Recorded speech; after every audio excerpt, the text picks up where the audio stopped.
Olá, seja bem-vindo aqui mais uma vez ao canal Construct é Vida, e hoje eu vou estar mostrando aqui para vocês uma questão que às vezes o pessoal acaba tendo um pouco de dúvida como é que funciona, que é o ponto de origem. Então vamos lá, pessoal, aqui vocês podem ver eu estou usando o Construct 2. Aqui então a gente chama de ponto de origem, né? Algumas outras game engines também tem a definição de ponto pivô, que basicamente vem a ser a real posição desse objeto. A gente pode estar mudando essa posição, ó, que vai ser, na verdade, a posição em que a imagem vai estar em relação ao ponto real do objeto. O que isso significa aqui no caso? Se eu colocar esse ponto de origem distante aqui, ó, vejam só. A real posição do objeto, se a gente olhar aqui, é essa daqui, ó. Se eu alterar, ó, vou voltar ele aqui ao centro, percebam que a posição vai continuar a mesma. Isso significa, então, que a imagem, né, a gente altera o ponto de origem aqui na imagem, porque a imagem vai ser a posição dela em relação a esse ponto de origem.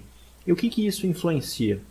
Isso influencia que, por exemplo, ó, se eu deixar, eu vou apertar a tecla 5 do teclado numérico, para colocar o ponto totalmente centralizado aqui, ó. Vamos imaginar que eu coloque um behavior de rotate.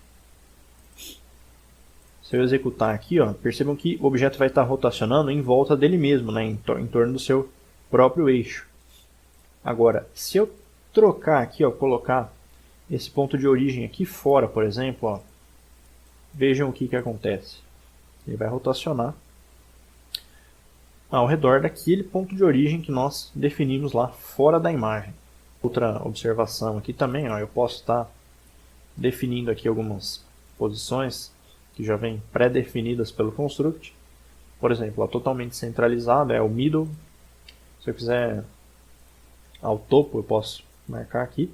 E um atalho para essa funcionalidade aqui, ó, ao invés de estar apertando por aqui, eu posso apertar diretamente os números do teclado numérico. Então, por exemplo, ó, o 1 ele vai vir parar nessa posição, o 8 ele vai ficar ao topo centralizado, o 9, o 2, o 3 e o 5 é totalmente centralizado aqui.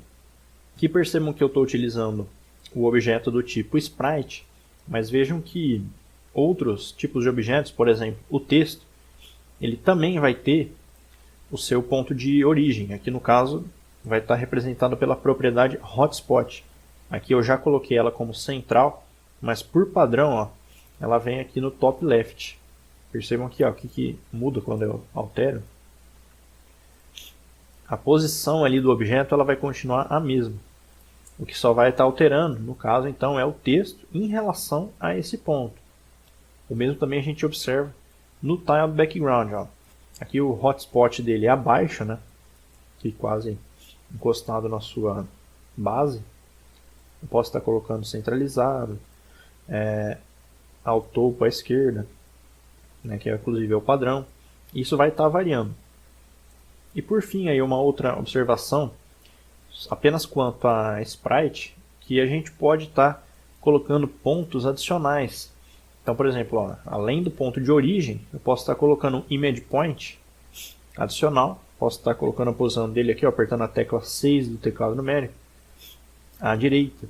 Vejam, ó, eu tenho o ponto de origem centralizado. Vou apertar a tecla 5 para ficar totalmente centralizado. E um ponto adicional totalmente à esquerda. Ou melhor, à direita. Isso, às vezes, acaba ajudando na questão da programação, por exemplo, que você pode ter. Você precisa marcar uma posição do objeto. Você vai estar referenciando ela pelo seu ponto de origem. E se você quer spawnar um outro objeto a partir desse, por exemplo, e que sairia dessa posição, você pode então estar referenciando esse image point adicional. Então, pessoal, basicamente a aula é essa. Se você ficou com alguma dúvida ou tiver alguma outra questão, né, que você tenha curiosidade em saber, você pode estar escrevendo aí no comentário, que eu respondo assim que possível.